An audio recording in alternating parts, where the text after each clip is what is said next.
slide. This kind of tells you who I am. I'm from Detroit, my certification. I'm married to the same man for 32 years.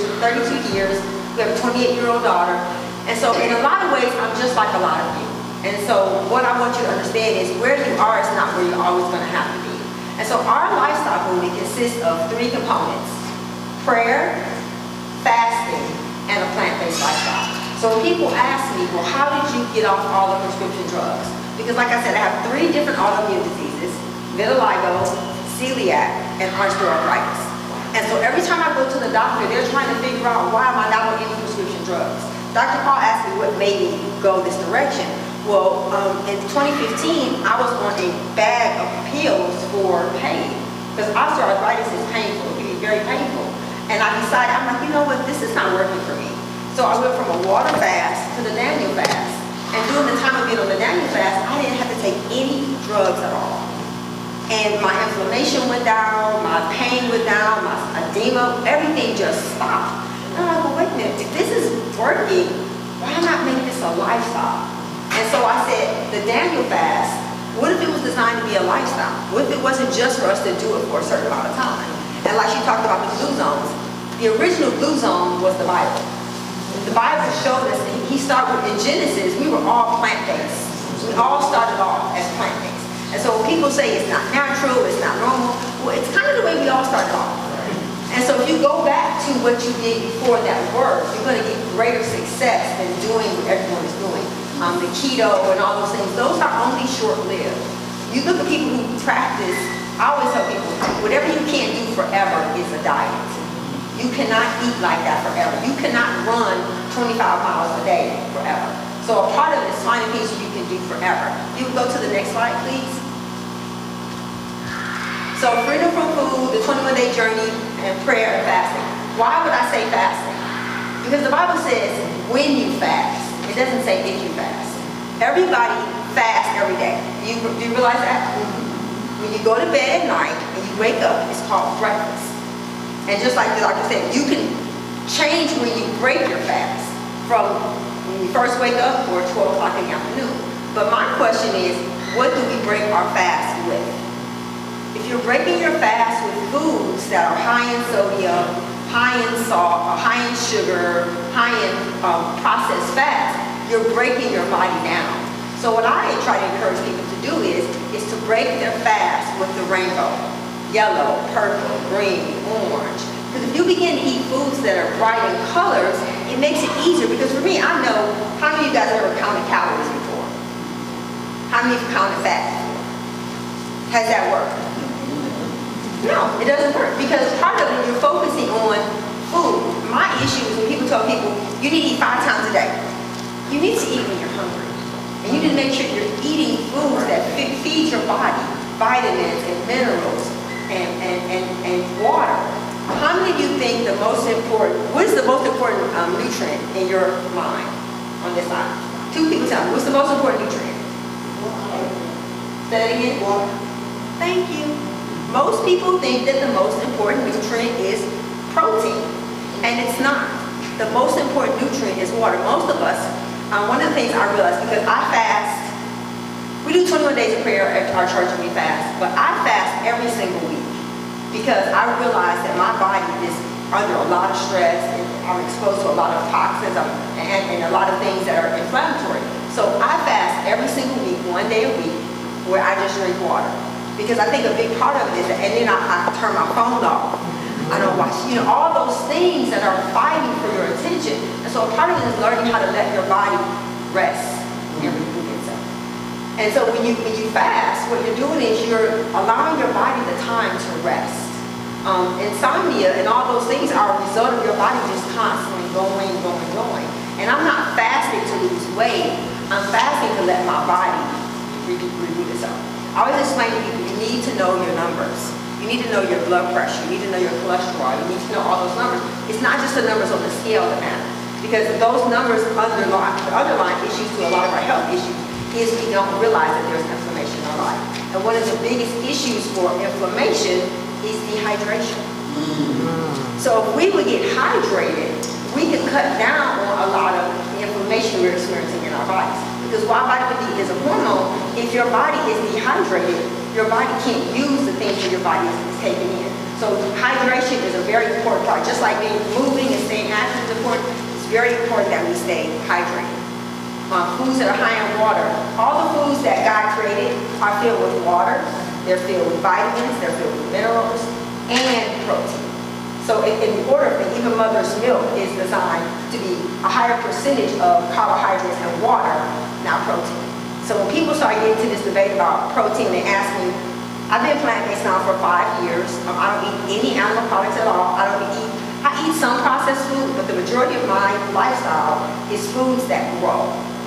Fruits, vegetables, nuts, beans, and seeds. And no matter where you go to eat, you can even go to a fast food restaurant and eat rainbow-colored foods. So a big part of it is teaching people how to not diet, but how to take the foods that they're already eating and making them plant-based. Like if you like greens, you can still eat greens. It's just a matter of what you season them with. I don't cook greens. I don't let them drown in water. You know, I saute them a little bit. And when you talk about oils being rancid, the latest version of my cookbook is oil-free. Because oils, when they are cooked, they don't have the same benefit to your body. So it's really better to cook your food in broths. You can saute your onions and all those things in a vegetable broth versus sauteing them in oil. Because oils, when they become heated, they don't have the same benefits as they do. If something is cold pressed and you heat it up, it no longer is cold pressed. So if you're going to eat those things, eat them when they're cold, don't cook them. If you go to the next slide. So I want you to help understand about your why. Because why is so very, very, very, very, very important. I think a lot of times we don't think about that. You go to the doctor and tell you need to lose weight, but they don't ever really address, well, what's going on? What makes you run to food? Because for me, food was the one thing that was always there. It was comforting. It was my friend. You know, when I was little, people asked me who do I want to marry. I wanted to marry bologna and cheese. But I realized that you can't, and so I talk to people about learning you can't love something that can't love you back. We need to keep our love for God and for people and not for food. And if someone has never struggled with their weight, they've never struggled with food addiction, they've never struggled with serial dieting, they don't know what it feels like. So just to tell somebody to lose weight who's really struggling with emotional issues or spiritual issues, you're really doing them a disservice. And I think that's why depression and suicide is so high, because we push people into isolation versus putting them in a community with other people. And that's what Freedom from Food does. It's a 6-week small group curriculum. It's designed to help people have a community of other people who are struggling with the same thing. Because when you feel alone, it makes it easier for you to think, it's just me, nobody else is struggling with this. And isolation breeds secrets, and it breeds more bad behavior. You're not going to get better if you don't have somebody that you can talk to. Could you go to the next slide, please? What this says is let food be thy medicine. And so many times we understand that food is supposed to be medicine, but we use food like a drug. When we're happy, we eat. When we're sad, we eat. When we're mad, we eat. And even in church, everything is centered around food. And so for me, it breaks my heart when we say, we do things like this, and then we serve people foods that feed the same behavior we're trying to talk about. So I think that as a culture, we've got to change, not only telling people about heart health, but also consulting with professionals on what we're going to serve at these events. Because if we go to an event and we serve everybody fried chicken, or we go to an event and we serve everybody ham hocks, that's really not helping our problem. So I think that we need, who are professionals, who understand nutrition, who understand it, need to begin to take a stand against it. So if we know that the blue zone and plant-based lifestyle is beneficial, we have to start presenting those types of foods to people. Could we go to the next slide, please? So this kind of says what he talked about. Basically, the foods you eat, the words you say, the books you read, that's who you are. And so many times we think that we're what we don't do. When people say, so do you eat meat? No. I'm like, it's not about not eating meat. That's why I don't say I'm a vegan. I'm a plant-based consumer. Because not eating meat does not mean you're eating right. Because beer and Oreos and French fries are all vegan. but they're not healthy for you. So a part of it is teaching people the foods you eat, the books you read, the people you listen to. One of the things I want to really challenge a lot of us is our self-talk. What are you saying about yourself? If you're saying negative, destructive things to yourself, when other people say it, it's going to feel familiar to you. So we have got to begin to take authority over what we say, what other people are saying about us, what we're listening to, the friends that we have, because all of those are a part of our lifestyle. And so many times when we've struggled with an area, we feel that that's who we are. But our struggles are not who we are. We're who God says we are. We're who we say about ourselves. So regardless of what God says and what other people say, what you say about yourself is so very important.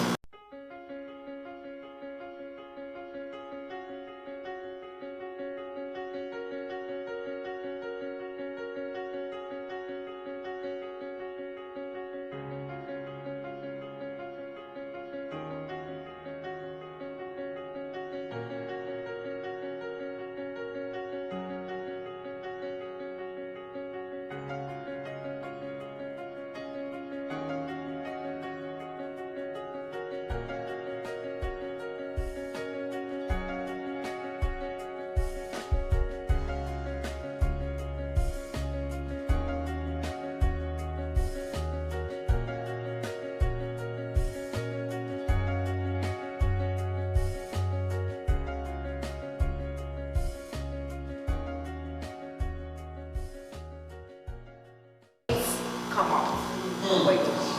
Because sometimes it's the weight of our past, it's the weight of our own perspective, it's the weight of what somebody told us as a child that's doing more damage to us than even the foods that we're eating. So sometimes the foods we're eating are only really a symptom of a deeper issue. So it's really not just about losing weight, because you can lose weight, but if you don't get rid of the weight is going to come back. For me, going plant-based was probably the best decision I could have ever made, because for the first time in my life, I saw that I had control over my life, over my body, over what I presented to God. And so many times we don't realize that what we do as far as how we take care of our body, it sends a message to the world around us. And so I don't think it's about being a certain size. I don't think it's about what you look like. I think it's about how you make people feel. And so if you don't feel good about you, you're going to portray that to your workplace, to your children, to everybody you come in contact with. So this is really about unpacking the whole person, spirit, soul, and body. And when you do that, you'll have more success. So I always tell people the first goal is not to lose weight. The first goal is to feel better. Because when you feel better, when people get in your presence, they're going to see that. That's what's going to be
It's the way that what somebody told us as a child that's doing more damage to us than even the foods that we're eating. So sometimes the foods we're eating are only really a symptom of a deeper issue. So it's really not just about losing weight, because you can lose weight, but if you don't get rid of the weight is going to come back.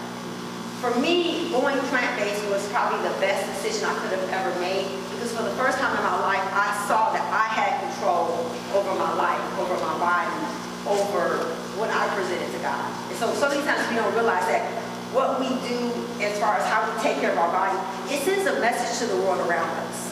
And so I don't think it's about being a certain size. I don't think it's about what you look like. I think it's about how you make people feel.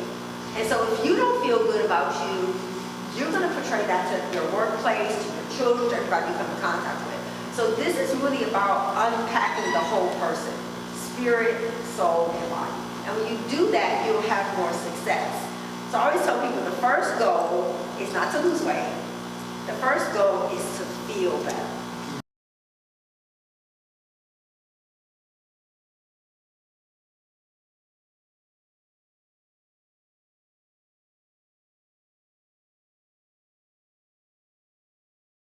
Our goal is to empower you to make better choices. I was sitting in a room downtown, and the lecturer stood up and he said these words to me. He said, your thoughts become words, your words become actions, your actions become habits, and your habits determine your destiny. So if you want to change where you are, change how you think. And the way you change how you think is by being introduced to new information so you can make better informed decisions. We only have one life to live. That sort of sounded like one of those soap operas. And as the world turns, that's another. These are the days of our lives. And we want to make sure that you live your best life. And the way that you do it, the way that we do it, is by improving our heart health, so we can live to the fullest extent that God has created us to. So on behalf of Engaged Christian Church, thank you for considering us as a location to share information to empower people and make us all better.